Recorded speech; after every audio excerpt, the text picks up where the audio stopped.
So in today's video we're going to look at part 1 of the Sg90 Servo and using it with the ESP32 Wroom. So the Sg90 comes in 3 types. Analog, which is the ones we tend to want to use for our model railways, and this will give us a movement of around 0 to 170. It can be pushed a little bit more within software, but not really recommended. Next version we have is digital. Now these are probably used for model aircraft and not really recommended for an Arduino or an ESP32 use.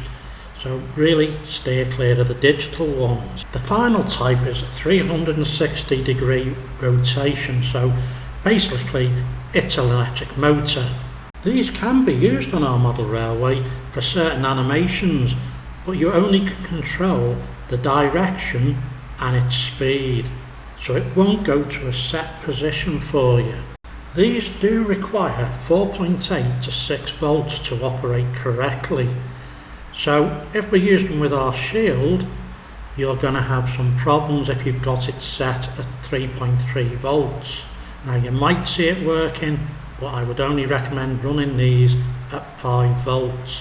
So you may need to power them differently.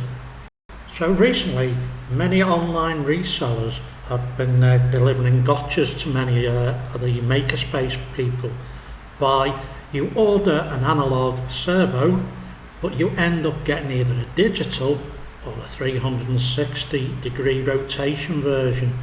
So it's a case of trying to find a reseller that you trust. So when we go to the Arduino IDE and we go to our examples, and we're under the ESP32 dev examples, so when we scroll down we come to our usual knob sketch and sweep sketch. So I'll choose the sweep sketch. Again, I'll expand this window,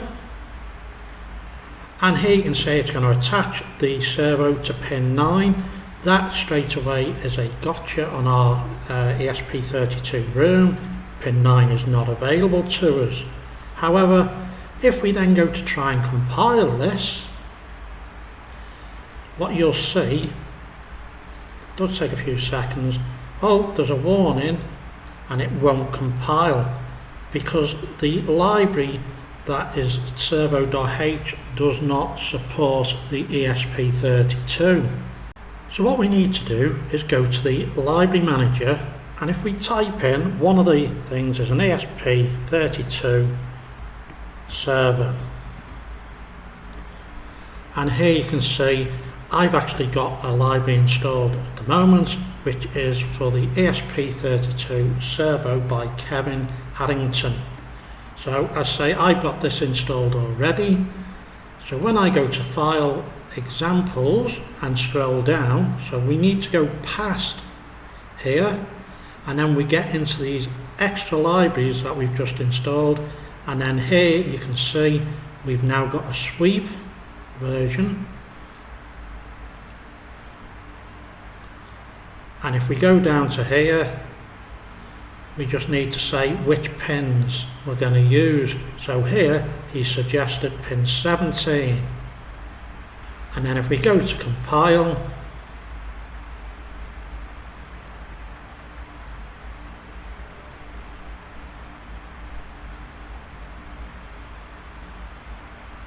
you can now see we've got a working one. Now this library offers quite a lot of features, so you know it's worth giving it a play. So I'm now uploading the sketch, and here you can see the servo is moving. Now you do notice it does move very quickly when it starts. This is quite normal depending on how you have coded it, but what you will notice, it's not giving you 180 degrees of movement or even anywhere near 170. So I'll explain to you why. So we're back in the example here, and when we scroll down,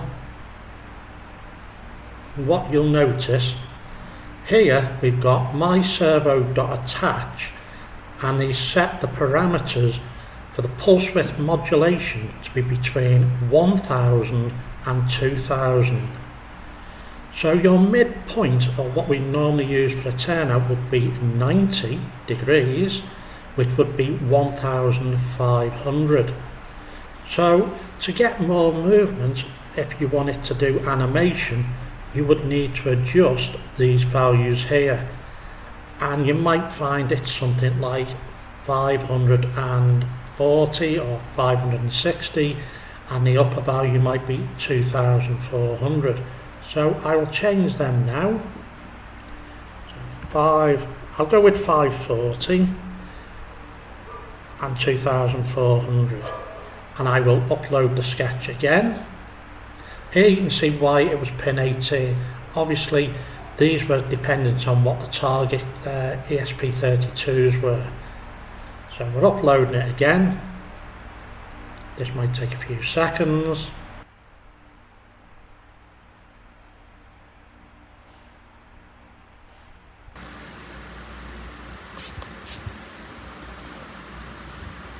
So now you'll notice it's got a lot more of an angles that it can achieve. It's still not quite 180, so that is one thing.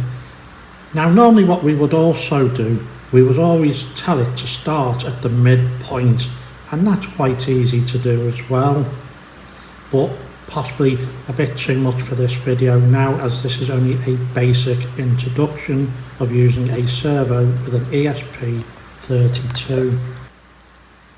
So for the purposes of this video, I've got the jumper here set to 5 volts. Now, I'm doing this because I'm only testing it, but what you have to be careful of, these servos, when they are stalled, can draw between 1 and possibly 1.5 amps. This shield is only capable of supplying 800 milliamps.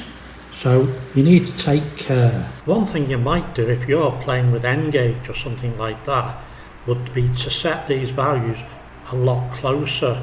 So maybe they would be something like 1200 and 1700, and this would limit the amount of movement you would see. Obviously the other thing that affects it would be to do with the mapping.